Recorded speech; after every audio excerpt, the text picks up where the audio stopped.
Hi there, everyone. Dr. V here with our latest episode of Better Humans at Work. I am thrilled to welcome to today's episode Kristen Eggler. She's a fourth year industrial organizational doctoral student at the University of Georgia, and y'all know how much we like IO psychologists over here. Kristen and I met at a conference for the Society of IO Psychology, and she put together this really great panel on the science of allyship. How should we be measuring it? How should we be defining it? And so I was really excited to continue partnering with Kristen after the conference. We're actually working on some research together now, which is really exciting. And something I love about Kristen's work is that she's really trying to use research to impact the world by identifying those structural inequalities between various groups and then motivating empirically validated social action. So I feel like we're all about, that social justice, social action, making change. But that phrase, moving the needle, what does it mean? And so we're going to get some insight today for what it means to move the needle on allyship. Kristen, thank you so much for joining us.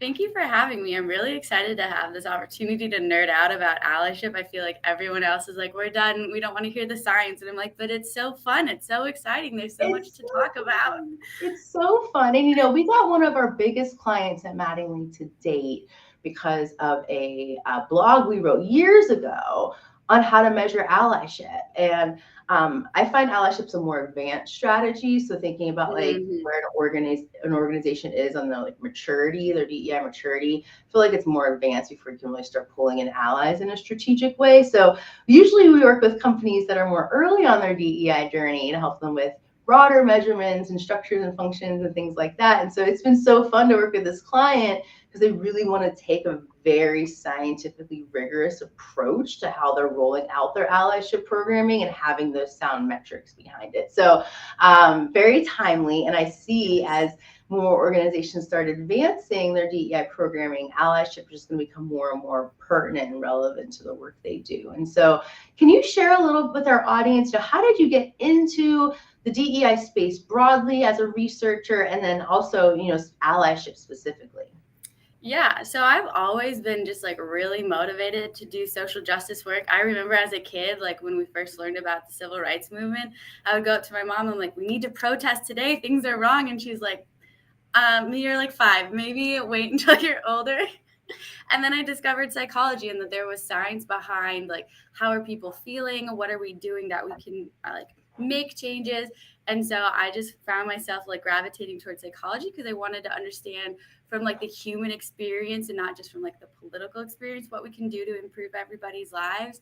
And then I got into allyship when I started working with my advisor on diversity and we were studying women and the barriers they face. But I was like, there are other groups out there, and I want to take what I know about women and our barriers and be able to share that and focus on other groups and identities. And that's when I was like, well, I am not those groups, so I can't be the main voice. What are actions I can do, and what are other actions that like other people like me who want to help and who want to use our voices, like what can we do? And so that's kind of how I stumbled on allyship.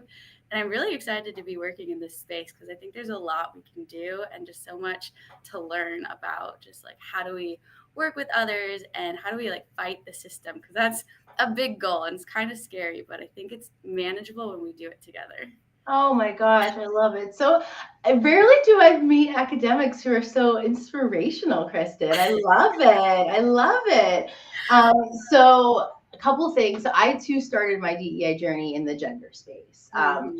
And something especially with allyship that I recommend is starting, and same with ERG, start with one group. When it comes with allyship, if you're going to build out allyship program, you can start delving into what allyship truly is. I think starting with one group is great because there is going to be nuances based on that specific group. A big part of being an ally is learning about your Mm-hmm. relationship to that group and how power dynamics play out, privileges, group differences. And so if you don't start with that specific group, that specific example, you're not going to grow those allyship muscles that you can then apply, as you said, to any group. And I love this concept. I talk about a lot in the book, but just with our clients, this concept of targeted universalism, and you really need to take both a universal approach to DEI simultaneously with a targeted approach, like meet in the middle. Mm-hmm. And so I think we sometimes get caught up in the targeted approaches. So things specific to women, people of color, the LGBTQ plus community, and so on, which is important. But then there's also these universal characteristics of what it means to run a data-driven DEI program, what it means to build function and structure with DEI, and for this conversation, what it means to engage allies and what a broader allyship program could look like. So, taking a step back, Kristen, how do you define what it means to be an ally? How do you define allyship? My research colleagues and I have like a very broad approach to how do we define allyship, and it's kind of scientific, but we define allyship as a set of processes, including the affective or emotional, the behavioral actions you take, as well as the cognitive things you're thinking about, and how those actions, when compounded and taken over a series of time, are able to work towards changing this broad goal of ending systemic oppression. I love that. Something whenever I first heard you speak on allyship and how you conceptualize it, that idea of you need to measure feelings, you need to measure behaviors, you need to measure what people know. I like to call it like the ABCs, like affect, behavior, and cognition.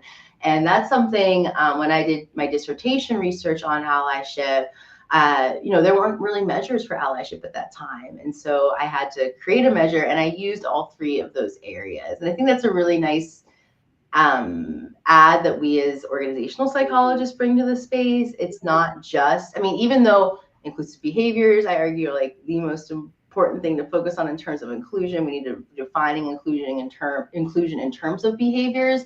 That's just one piece of the work of an ally. That's where the rubber hits the road. I always say an ally is not who you are, but it's what you do. But to get to that place of doing, you need the knowledge and awareness. You need to have that strong commitment, those feelings of like, this is my place to either step up or step back where that makes sense, and be this ally and let my actions match, my beliefs. And so would you say that allyship is for everyone? I think allyship is for everyone, and everyone can enact allyship. So I know that there's a debate in the literature, and this is getting very like into the weeds of the science of who can be an ally. Does it have to be someone who's considered a social majority? But from what we know from a lot of the research, a lot of our most active allies are people who identify as having some sort of marginalized identity themselves. And if we exclude them from our definition of allyship, I think we're not being representative, and we're not giving space to everyone who wants to be able to use power when they have it to create a difference. So I think anyone can be an ally. You just have to have the commitment and the compassion and the understanding of what the situation is and what power you do have. So that way you're leveraging it in a way that's helpful and beneficial and not necessarily harmful. I love how you interpreted my question. So like you were thinking of it in regard to like the diversity piece, and I want to dig more into that. But then you answered aligned with what I think at the end of what you said, which is you need to have that commitment. You need to have the mindset, and I think about this at the organizational level as well, looking at what's current awareness and education look like at your organization specific to DEI. If people don't even understand what DEI is, why it matters, how it's going to positively impact them. And I talk about this with allyship, like what's in it for you? Like this is like hard, very, you're putting your neck out there, you're potentially giving up, power and position in some cases. Why? Like how are you going to ultimately benefit from this? We need that with them. There's no such thing as a fully altruistic act. And it's okay if you have like personal motivations around being an ally, whether it's I want to create a fairer world for my kids, whether it's I was treated this way and I don't want to repeat this, whether it's I genuinely have this strong motivation for fixing inequalities and social justice. And so I would argue not everyone could be an ally, because if you don't have those prerequisites of those beliefs, of those feelings, of that knowledge and awareness, don't start trying to do things, right? And so you answered my where people can grow. I recognize not everyone today can act as an ally, but I'm hopeful that everyone, if they were inspired to, could get to a place where they could be an ally. But I agree, not everyone right now is ready today. And something I also just love what you said. You didn't say that anyone could be an ally. You said anyone can act like an ally. And I love that. I think that mindset shift and how we talk about allyship is really pivotal. No one is an ally. I always say never call yourself an ally. You might want to be an ally. You might be trying to be a better ally, but I never say, "Oh, I am an ally. I'm here as an ally," whatever. What I say is I'm trying to be an ally, but the ultimate test of whether or not I'm being an ally at any given moment or over time is when someone else uses that designation for me, right? When someone else calls me their ally. That's the ultimate measure of how I know I'm doing it right. And so speaking of measures, like how should we be measuring allyship? What gets measured gets done. And I feel like a lot of people think, this isn't a measurable construct, which, as we know, as I am a psychologist, not the case. So let's talk a little bit about measurement and how you just would advise organizations on how to measure. So allyship. measuring allyship, if we're looking at the literature, it's currently all over the place, and it's very confusing if you were to just try to pick up the papers and read which one's most common. We don't yet have an agreed upon measure, but I think we're moving in the right direction. We're seeing a trend. And I think what we need to do is we need to have what's considered like a multi-component scale. So we need to include both affect, behavior, and the cognitions. We can't just focus on one component, because if we do, we're not getting the whole picture of what's going on with the person, and we might not understand target areas we need to work on if we're focused on improving allyship actions. If we know someone's maybe acting allyship behaviors, but we're not measuring their learning or their commitment, we might only get short-term allyship. But if we capture that, how much I'm learning, am I actively reflecting on my privilege, then we can figure out if we need to create interventions to help target that. So I would say making sure you have a breadth of items, and you can still be concise. I know that um, organizations sometimes don't want to bombard people with the 30 or 100 item measures. I think we can still do a nice 3 items of like, this is what I'm thinking about, this is what the actions I'm engaging in, and this is the feelings I have. But that would be my general advice. I love that. So I just put on the screen, there's a typo, of course, but allyship should be measured by how people feel, what they believe, and what they do. And a big emphasis on the what they do. And so in practice, like say I'm an organizational leader, I just wrote out an allyship program. I want to measure these different areas. But I have organizational constraints, right? I can't run this like a dissertation. Like, how would you recommend, like, what should my methodology be as this organizational leader that wants to assess allyship, the effect of this program on allyship? How would I go about measuring these things? Well, I think one thing to do is to make sure you're targeting everyone in your organization, or everyone you are hoping is enacting allyship, as well as people who you think are benefiting from the impact of allyship. So the groups who are advocating for and working with, getting everyone's insight, because something in the research we know is that people who are enacting allyship sometimes think they're doing really good work, but it's not being perceived by the people who are hopefully benefiting, and that disconnect can lead to different outcomes. So making sure everyone's included in the measurement process, I think, is helpful. I think also just being very clear on what our outcomes of allyship are. What do we want to gain from including this training or this initiative in our organization will help us focus on what are we measuring when it comes to allyship, because it is so broad, like we've talked about. So one of the things we know in research is that for your everyday person who's not an activist, what they want from allyship is to be treated as an equal and just to have really quality relationships with their colleagues and coworkers. They don't even ask for mentoring, or they're asking for like advocacy in the closed rooms with senior leadership. They just want to be treated as the equal and respected in the workplace, which I think is so interesting, because if you ask activists what they think allyship needs to be, they're saying, no, you need to be creating new policies, and you need to go into senior leadership and demand changes. And I think both are necessary. But recognizing if we're trying to create an inclusive organization, there might be more focus on creating those relationships and seeing each other as equal, recognizing that you have different lived experiences and creating space for that. I love that. And, thinking about those different types of ally behaviors as well. And I pulled this from the innovation space, but in the innovation space, they talk about like big I innovation and little I innovation. Whereas big I innovation is like the iPhone. Little I innovation is like, okay, if I take this route to work, I'm going to shave 4 minutes off of my commute, right? So like the little things we do to be innovative every day, and all those little I's, then contribute to the big I's. And I see allyship the same way. We got like big A allyship, which is like the policy change, maybe even like giving up a promotion, knowing that someone else just as qualified who is getting left behind would do a great job, and I'll get the next promotion that comes up or whatever. It's so funny because like when allies leverage their privilege, like it doesn't go away. Like in that example, like I'll get another promotion, like as long as I'm a good worker, right? If I'm just like riding my privilege and not delivering, that's another conversation.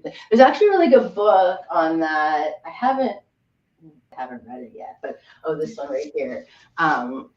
Why do so many incompetent men become leaders? And it gets at the privilege piece, right? Yes. So, and it also gets at, getting DEI right.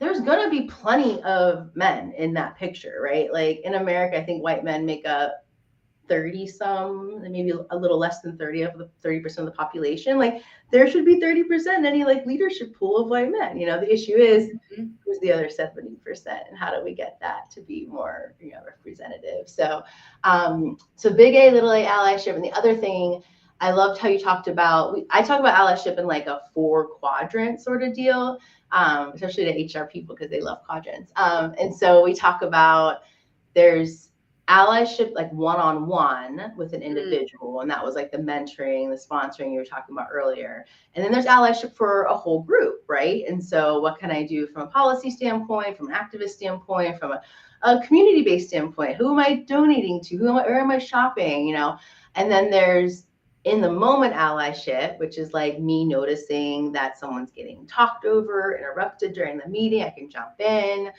Me silencing myself because I'm making it about me, and I can center the other person. And then there's ongoing allyship. So it's like this 4x4. It's either with an individual, with a group, ongoing, or in the moment. And it all qualifies as long as it serves the individual you're trying to serve. Yes. And so I love that. There was also one more piece. Talk more about like how, going back to the diversity piece and the demographic piece, like talk more about this like intersectionality of allyship, because I think we have in our head there's a very specific type of person that can be an ally, and what you're seeing in your research and me anecdotally, that just does not seem like it's the case.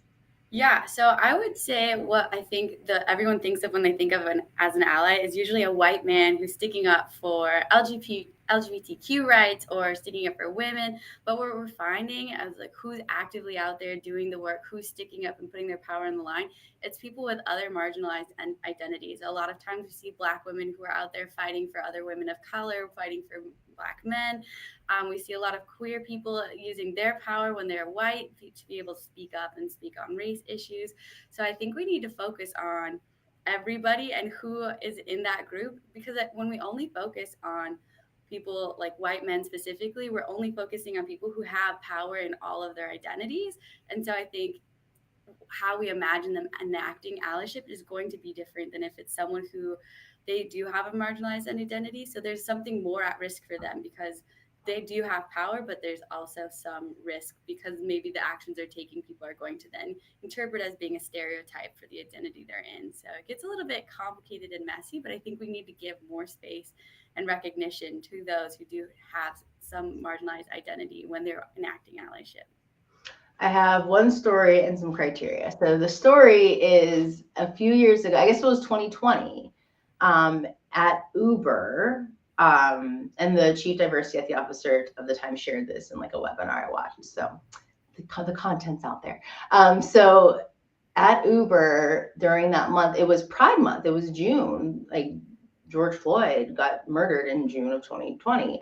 And so the LGBTQ ERG had all these pride activities planned, speakers, community events, all the things.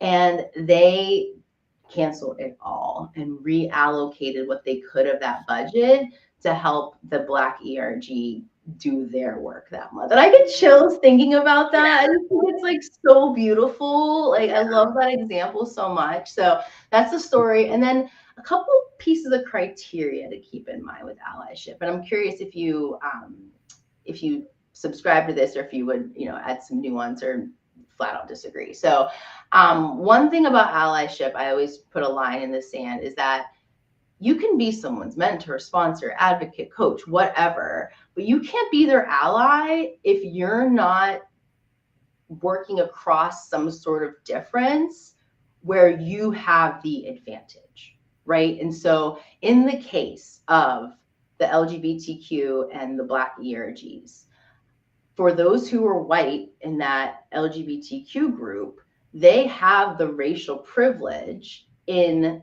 that allyship relationship, right? Now, by all means, if you are also Black and LGBTQ, you can still, do that work, but like you're benefiting from it. So you're not like technically an ally, you're just doing the work, Yeah, which is we great. call it collective action. And so, yeah, when you're fighting for your own group and it's different. Yeah, Yeah. yeah. Collective action. I love that. Yes. I love that. And then I think about, my identity a lot, and like I don't need an ally for my whiteness. I don't. We don't need allies for the privileged identities that we hold, right? And there's a Mhm. privilege wheel out there, which I love, and it shows like the spectrum of like where we fall on this privilege spectrum across all these different identities. So I don't need an ally for my whiteness. Even when I'm underrepresented. I just came back from a conference. I was like the only white girl. Most of the things we went around to. And I loved it. I love being in spaces where I, have differences with the people I'm interacting with. But I didn't need allyship in that space. I needed acceptance and understanding and like belongingness, but I don't need allyship. However, there's some men in that group, Black men, who absolutely can step in to be my ally as a woman, right? Because they Mhm. hold that advantage of being a man. Like they hold that gender privilege that I don't have. Or I think a lot about my business partner, Sertrice, and people look at us and she's a Black woman and they think, oh, Dr. V's Sertrice's ally. Sertrice has been my ally in so many more cases than I have been hers. And of course, any opportunity we have to be allies to each other, we take advantage of that and try to really practice what we preach. But she's been my mental health ally. She's been my working parent ally. She's been my my grief ally when I lost my father. And so she's been my ally in so many more cases. And so I love this call out what you said, this intersectional aspect of allyship. But would you agree with like those criteria?